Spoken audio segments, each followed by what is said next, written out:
Hey, what's up, guys? We're here with Sean Bagshaw. Now, Sean has been on the podcast before. We kind of got an overview of what type of photographer he is, where he likes to shoot, and kind of his style of shooting. But I wanted to have him back on and talk about some of the specifics of landscape photography. So that's what we're going to do today. But first, Sean, how have you been? What have you been up to? Where have you been shooting? Kind of give us the down low on what's been going on in your life.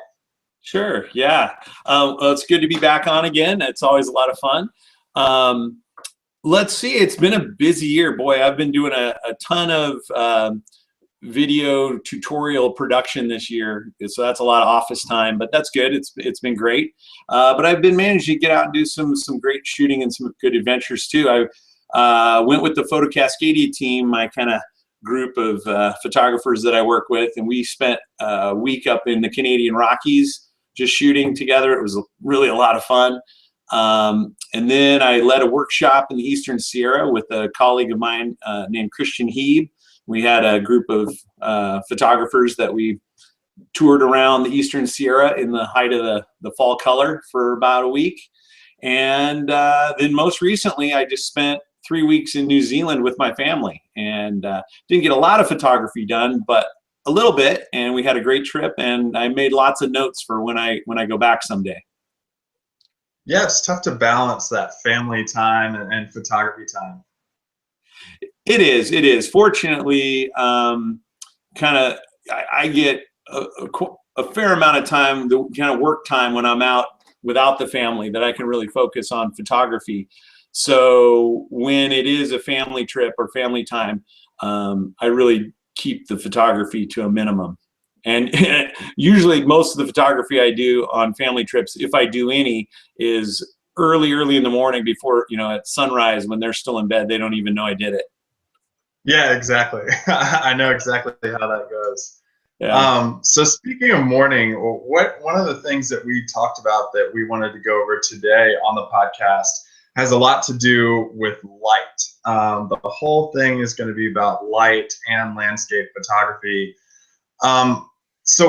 Let's kind of go through the process of shooting during a day first. What are the benefits of waking up and shooting that soft sunrise color? Sure. Yeah. Well, when shooting in the landscape, obviously, one of the challenges, but also for me, one of the parts that I really like about it is that we're working with all natural light. We don't have any control over it. So we're just, whatever the lighting conditions are when we're there with our camera, that's the light we have to work with. And cameras really are somewhat limited, even though camera technology has really come a long ways, especially in recent years with digital cameras.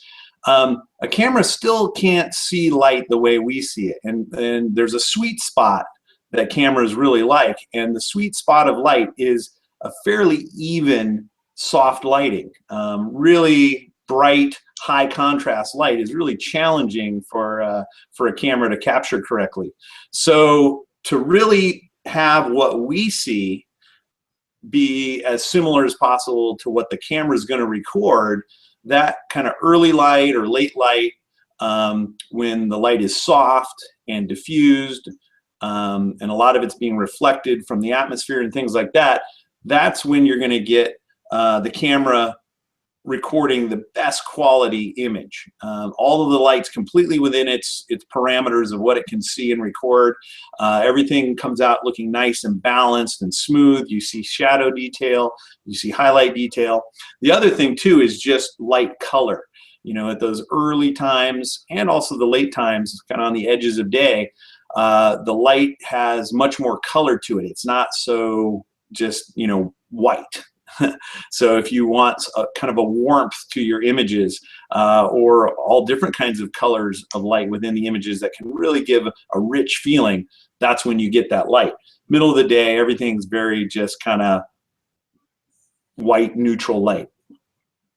Yeah, it's kind of boring during the middle of the day. A lot of the things can be a little bit blurred out or blown out, I should say. But when you talk about dynamic range in sunrise photography, kind of give us an example of some of the things you talked, or some of things that you've dealt with dynamic range closer to sunrise, you know, maybe through an example of a photograph that you've actually shot. Sure. Well, I find, you know, going through a whole sunrise progression, you know, the light's really changing all the time, and the dynamic range of the light is changing also. So the dynamic range being the total range of light from the darkest shadow value in the scene to the brightest highlight value in the scene. So early, like way before sunrise, early twilight time, there'll be a period where the light is starting to come up in the sky, but then the landscape will be very dark still. So that's a lot of dynamic range. The sky's bright, the landscape's dark. Oftentimes, and especially if you're shooting towards where the sun is going to be coming up, that sky is many times brighter than the landscape. So that's a dynamic range that most often you're not going to be able to capture in a single exposure, depending on your camera. So that's where looking at the histogram, realizing where your dynamic range is, and if there's more dynamic range of light than you can capture in a single exposure, then coming up with strategies. You know, what is my strategy for how I'm going to deal with that? But then as the twilight progresses towards sunrise, there'll be a time, and again, a lot of this depends on also which direction you're pointing your camera. If you're pointing 90 degrees, so perpendicular to where the sun's coming up, this will be even better. You'll reach a point where the light in the land and the light in the sky is very even. And so the dynamic range comes way in, you get much lower contrast situation. All of a sudden, for a period of time, everything fits nicely in one exposure. But then right as the sun is cresting the horizon, then you go back to that situation where you've got really bright sky, bright areas in the landscape where direct sunlight is touching it, but then you've got these long, very deep, dark shadows where the sun isn't touching yet, and then you're back up to, again, that high dynamic range situation. And then eventually the sun gets up high enough where it's coming down from overhead. And then again, everything's well illuminated, fully illuminated by the sun, back probably into a situation that's not so high dynamic range, but now you've lost that kind of warm and soft light right near sunrise. Yeah, what's your style when you go out and shoot sunrise photography? Do you actually plan where the sun is going to come up and then you position yourself into that area? I do. If it's a place I've never been before and I show up having never been there in the dark, and then really the only thing I can go off of is, the only thing I can really know ahead of time is where's the sun going to come up. And of course, you know, just a compass and knowing sun locations at different times of the year would tell you that, but also there's lots of, you know, iPhone apps and things like that that'll tell you exactly when and where that sun is going to be coming up. And then at least I can position myself based on where the direction of light and what I think the light's going to do, and then hope that there's something good in the landscape to photograph. But most often I will either be photographing in a place I'm familiar with, or I've scouted it out ahead of time, so that when I get there, I'm not just completely in the dark. I know what the landscape's going to look like, and I know where I want to set up and where the sun's going to be and how that's going to interact with my composition. And then a lot of it's deciding, okay, so yeah, what kind of shot is this? Is this going to be something where I want to shoot right into the sun, you know, right at the direction the sun's going to be rising? Am I going to want to shoot perpendicular to the sun with side lighting? Is this more something where I want the sun coming up behind me and I'm going to shoot whatever it is with front lighting on it? And all of those things help inform how I'm going to plan and what kind of camera settings and lenses and other techniques I'm going to use. In terms of the front light, backlight, and side light, what's your favorite to deal with? Or do you kind of take the approach where it just depends on where you're standing and you just like take whatever comes your way? My favorite light probably is backlighting. I love backlighting because it's very dramatic. If you have anything that's translucent in the scene, for example, like flower petals or new leaves on trees and things like that, grasses. Light actually can be transmitted through those thin translucent surfaces, so it actually looks like they're glowing from the inside. So that's really dramatic. Of course, looking directly towards the sun is when you get like rim lighting around objects that are opaque. It's when you get things like, you know, crepuscular rays, the sun rays streaming through mist or fog or whatever. And of course, in a sunrise or sunset scenario, looking directly towards where the sun is, or it's going to be, that's often where the, you know, the most vibrant colors are. So I love backlighting, but backlighting is also the most challenging to photograph because of that dynamic range situation. And also other challenges. You've got lens flare. If you're shooting right into the light source, that light source is coming right into your lens and causing lens flare and ghosting issues and things like that. So while it's my favorite, it's also really challenging. Probably my next favorite light is side lighting, low angle side lighting. That's when you get those long shadows. That's where a polarizer really has its greatest effect. So your colors can get really vibrant. You can use the polarizer to, you know, pop colors and darken skies and do things like that.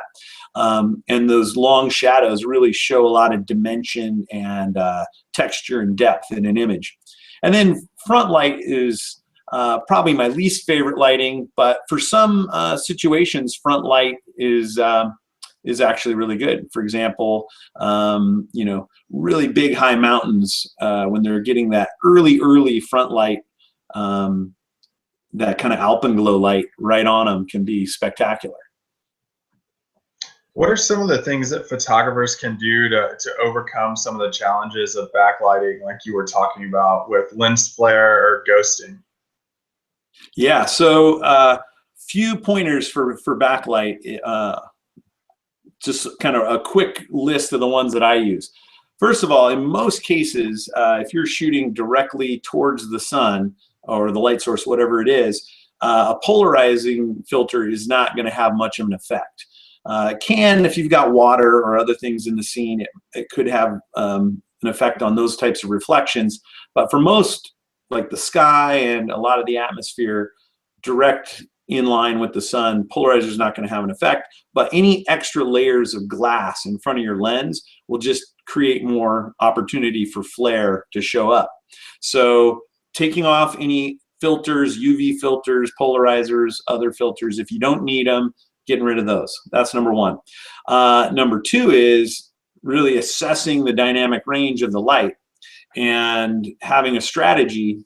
So you got to decide, you know, if you are shooting into the sun, what's the most important part of the image? If you can't get detail in all of the image in a single exposure, if it's something that's happening in the shadows, then you need to expose for the shadows. You're going to blow out the sky and, you know, where the bright light is. But if you're really focused on what's in the backlit shadows, you want to expose for that. If it's sky color, if you have this amazing sunrise that's the most important in the image, and what's happening in the shadows isn't so important, then you want to expose for the sky. Your shadows may end up, you know, entirely black. That's where you get things like silhouettes and whatnot. And you can use silhouettes to really great artistic effect. Now, if you want detail everywhere, if you want color and detail in the bright sky and all the way down to those shadowed areas, but you're shooting right in the sun, you're not going to get it in a single exposure. So then you have to start thinking about techniques and strategies for bracketing exposures or using split neutral density filters, graduated split neutral density filters. And if you're bracketing exposures, once you've bracketed the exposures and you have those brackets captured, what are you going to do with them? You know, you're going to put them into some sort of HDR software that's going to auto map and blend those exposures together, or you're going to do some sort of manual hand blending technique in Photoshop with layers and masks, and having kind of a plan, thinking ahead about that's important. Oh, yeah, one last thing. Sorry, one last tip is if I do have crazy sun flare that's coming because I've got the sun coming right in my lens, one of the things I do, this works with a wide angle lens, not with a telephoto, is I'll take the shot with the flare in it, and then I'll take a second shot and I'll put my thumb out, whoops, where's my camera? Yeah, out in front of my lens, and I'll just put my thumb right over the sun and that cuts the flare. So I've got one shot with the sun in it and this kind of ucky flare that's really creating weird color casts in my foreground. Then I've got another one that has this nice clean foreground with no flare, but my thumb's in it. And then in Photoshop, I can layer that and use the sun without my thumb, part of one exposure, and then use the nice clean flare-free foreground for another part. Oh, that's a great tip. I've heard of people kind of like hiding the sun behind hard objects to reduce the amount of flare, but I've never heard of people like blending those two together. How often do you do that? I do it every time the sun's in my frame and I notice flare in the image that I don't like. It's really easy to do. You're right. Yeah. So putting the sun behind an object, you know, like behind a tree branch or behind the tip of a mountain or behind a rock or whatever, that's essentially you're doing the same thing. You're blocking the direct sun from hitting your camera lens. You're putting your lens of your camera in a shadow. And that's great if that works out. But a lot of times the composition I want, you know, if I move so I'm behind a tree branch, now I lost my composition because it's a couple of feet to the left or wherever. So that's where the thumb comes in. I can just put my camera lens in the shade of the shadow of my thumb anytime I want, and that works really well. But then you do have to take a couple of exposures because you want to be able to get that thumb out of there. Now, are things the same when you go out and shoot sunsets? Are they the same as when you go out and shoot sunrises? Is the light the same? Do you kind of view it the same way, or do you use the same techniques? Yeah, there are a lot of similarities between sunrise and sunset, I find, but a lot of differences too. Similarities are, you know, obviously the color, the warm color of the light, the long shadows, you know, the angles of the light. Being able to have direct backlight, you know, because the sun's low enough on the horizon, you can shoot directly at it through your scene. You know, great side light texture. So those aspects that I really like about sunrise are also true at sunset. However, things that are different I notice about sunset quite often are a lot of times later in the day, the wind picks up. So in the morning, you may have perfectly calm. It's more common to have perfectly calm atmosphere. So tree branches aren't moving, leaves aren't moving around, water is, you know, got the nice glassy reflection. And in sunset, you're more likely to have stuff moving around and have ripples on the water. The other thing is that whole situation we talked about at sunrise, where if you're going to shoot, you know, from twilight into sunrise, you're showing up in the dark, and unless you've kind of planned it out ahead, you really don't know what you're shooting. Whereas sunset's the exact opposite of that. You show up in the daytime, you see, you kind of plan things out and get set up, and then let the light go down around you. I find it's easier to anticipate and prepare for the shot at sunset than it is at sunrise.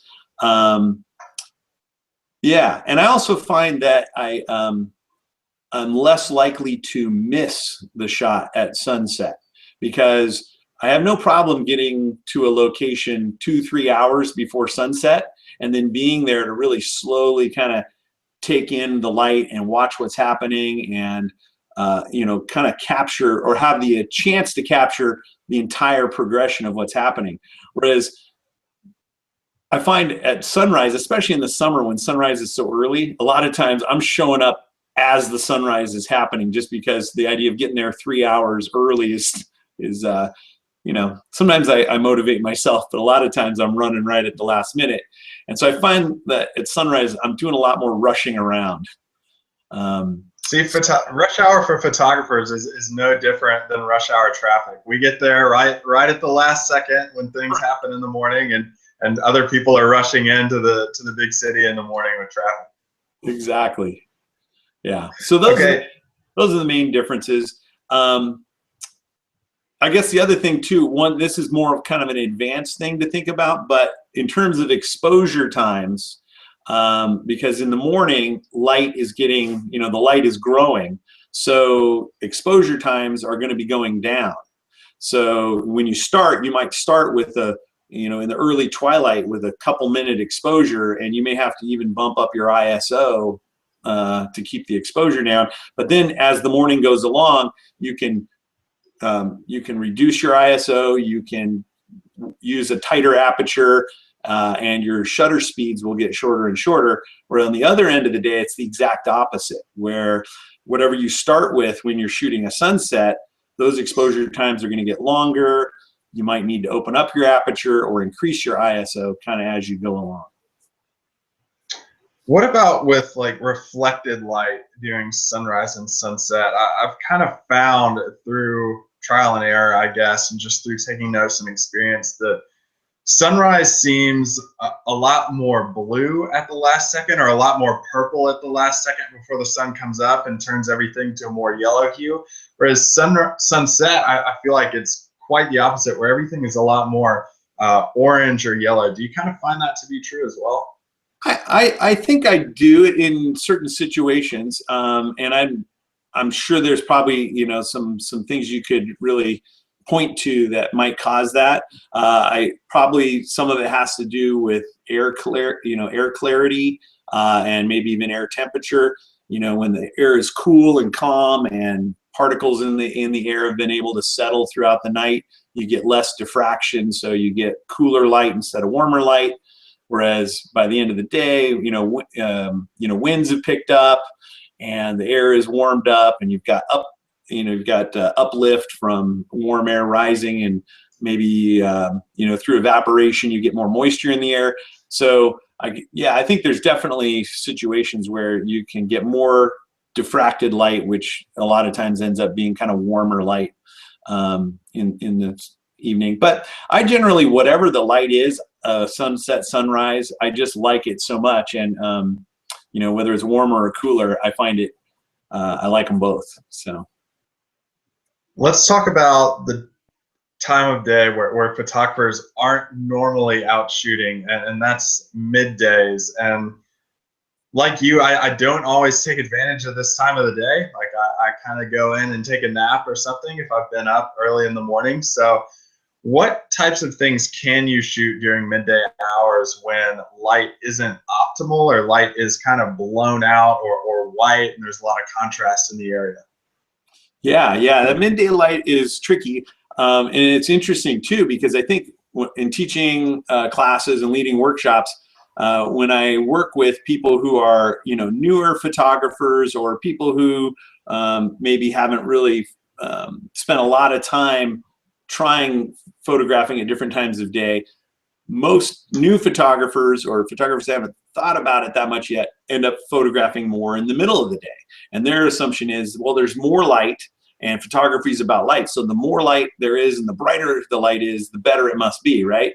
But then the more you do it, and if you try shooting in other types of light, you find, oh boy, my same image of the same place that I took right at sunrise or even during twilight just has a certain quality that I couldn't get from my shots in the middle of the day. And that's because, again, we talked about that, that midday light is very, like you said, harsh. It's also very white. It doesn't have much of a color cast to it. And also because it's overhead, you don't get really any shadows. So everything is fully lit, which makes it look much flatter. The shadows are much shorter. And you don't have that kind of light-dark interplay. So what can you do if you want to shoot during those times and still create some really high-quality images? First, I would say is that, to completely avoid midday light, there are some situations where I think full midday light really looks good in certain types of photography.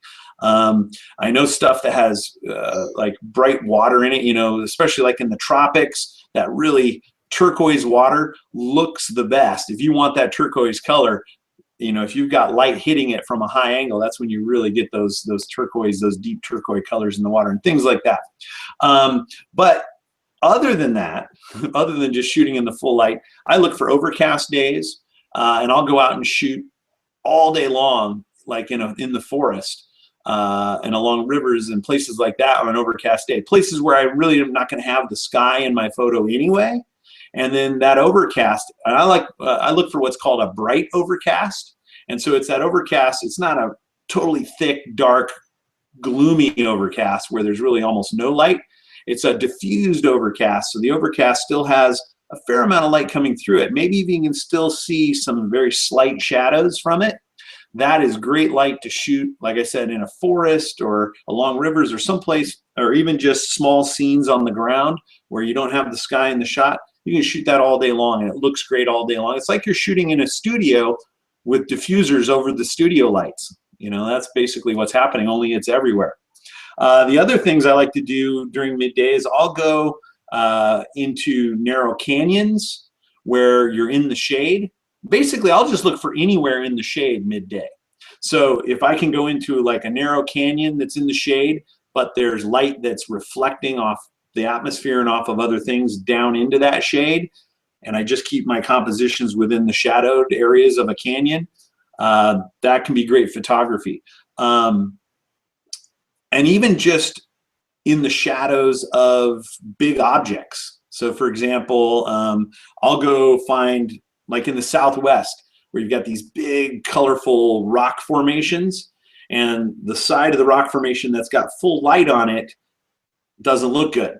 But if I go around to the shaded side of that rock formation, and basically, so you imagine you've got the shadowed side here, and there's another rock formation here that's got full sun hitting it, that's a big reflector, and it's bouncing light into that shadow. I photograph that shadow, and basically it's twilight, because that warm rock color and that light that's reflecting off of that is bathing that shadow in that light. It's kind of like you're shooting twilight in the middle of the day. So I'll do a lot of those things, you know, trying to find times when I can shoot all day long. Yeah, that's really great advice. And you mentioned something in one of your first answers about shooting during sunrise is inspecting the histogram. Kind of give us some tips on how to do that, because I feel like a lot of photographers, when they're first starting out, really struggle with studying the histogram and seeing where the light is in the histogram. And I mean, we don't have like a whiteboard or anything to draw on to show this, so it might be a little bit difficult, but kind of do your best at explaining that. Sure. Yeah, I think I can do an okay job explaining it. You could even throw a screen capture of a histogram up with the post or something. But so basically, the histogram is this amazing new tool that digital cameras have given us as photographers. Before the histogram, the way that you had to read the light and what was going on with the light was either with your own eyes and try to be a judge of that. But what I've found is that it's very easy for our human visual systems to be tricked by light. It's very hard to do a real objective evaluation of light, because our brain is constantly adjusting.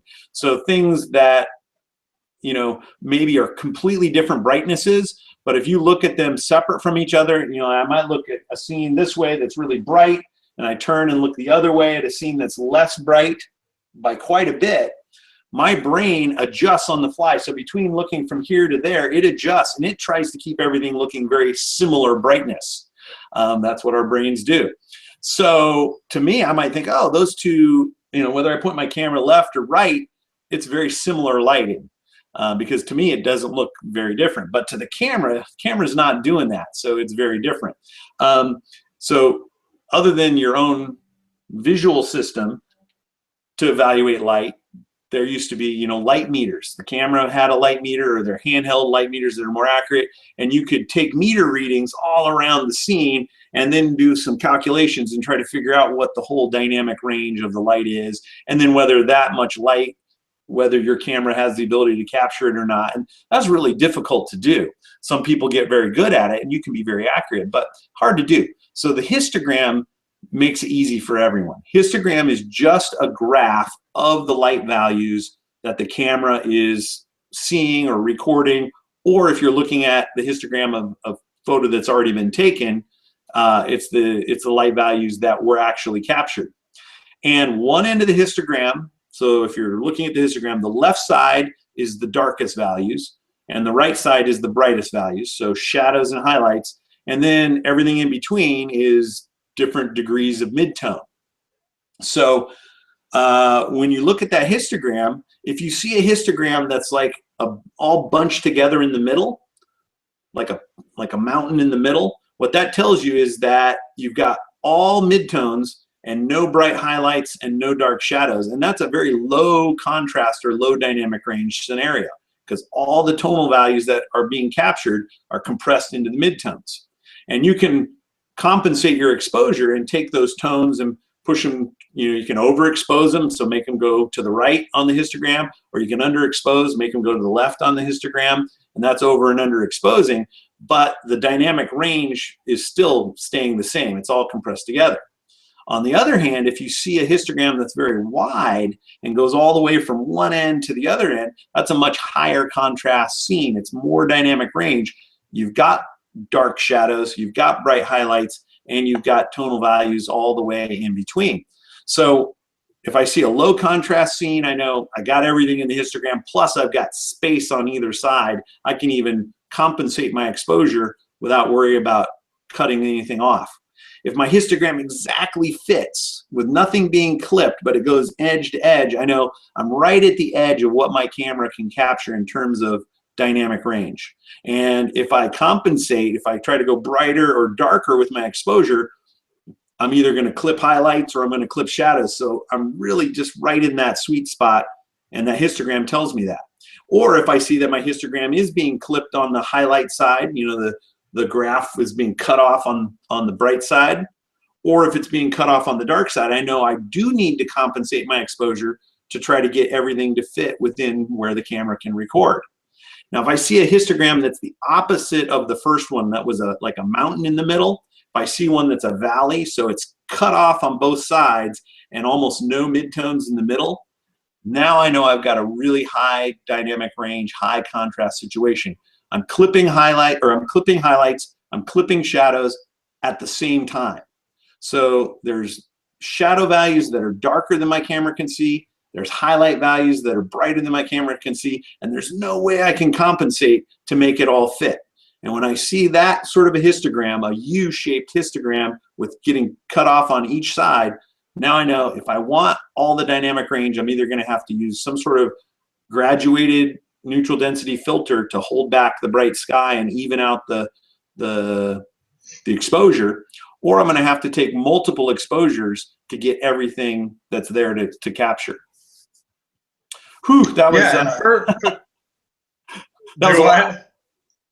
Yeah, that was a huge overview of the histogram. But I mean, if photographers out there, especially beginning photographers, aren't using a histogram, I guess, to the best of its ability, I think it's a really good tool for them to use, because really when you're out in the field, you're trusting a 3-inch LCD screen that might not be able to show you, everything that you have in the photo, the blacks, the whites, shadows, highlights, what have you. I mean, if you're using this histogram, you're able to see all that and get a better idea of how much range you have in a photograph. Absolutely. Yeah. I mean, you either pull up the live view with the histogram visible, or you take a shot and then review the shot with the histogram, and instantly not only what the light in the scene is, but how wide it is and what you need to do next. And it's instant feedback. It's very visual. And like I said, it really comes down to, if you break it down to the most basic, to back up, and that's the great thing, is that if you're shooting any digital camera, contemporary digital camera, this is a tool that comes with your camera. Everyone has this tool. You don't have to buy it. It's there on your camera. You can use it every time you take a shot, and with just a quick look, you immediately know, oh, it's low contrast. Low contrast light, all the tonal values are bunched together. Oh, it's more contrasty, but it fits in one exposure, or it's really contrasty and it doesn't fit in one exposure. And with a 1-second look at the histogram, you have all that information. So it's a great tool. So if you're having trouble finding it, just toggle your display option on either your live view or your playback view. But Sean, thank you so much for coming on. Before we go, I wanted to give you an opportunity to kind of tell people where they can find you, what you might be having coming out in the next few months, and what people can be looking forward to from you coming out. Great, thanks. So my website is outdoorexposurephoto.com. It's kind of a long one, but outdoorexposurephoto.com, or it's pretty easy just to go Google Sean Bagshaw, and you'll find me there. And I'm also, of course, on social media, so Facebook and Twitter and Google Plus and 500px and all that stuff. You can find me in those places as well. Also the Photo Cascadia website, which is photocascadia.com. And that's myself and 6 other photographers that I work together with and partner with. So those are all places you can find me on the web. In terms of what's coming up, I'm always trying to work on producing new instructional learning content. One of my things as a photographer that I love doing, and that's a big part of my business, is education. I was a teacher before I was a photographer, and so I really enjoy sharing and teaching people. And so I produce video tutorials, and new stuff's coming out periodically, but all the information for that's on my website. And also, if I love to get out in the field with people, so a few times a year, as I can fit it in the schedule, I do workshops and classes and tours. The next tour I have coming up, it's all full already, but it's going to be amazing, is I'm going to spend about 3 weeks in Patagonia and Easter Island with a group of photographers, just touring around, photographing, and have a fun adventure down there. Oh man, I'm so jealous of that. Both are bucket list places for me. I'm excited to go there as well. It's going to be as fun for me as it is for the folks on the tour. Well, that's awesome, man. And once again, I just appreciate you coming on and sharing all your knowledge with us. Hey, well, thank you. I appreciate it. And thanks for the work you do and sharing, what so many photographers have to share with the photographic community. It's a lot of fun, a lot of great people doing a lot of great stuff.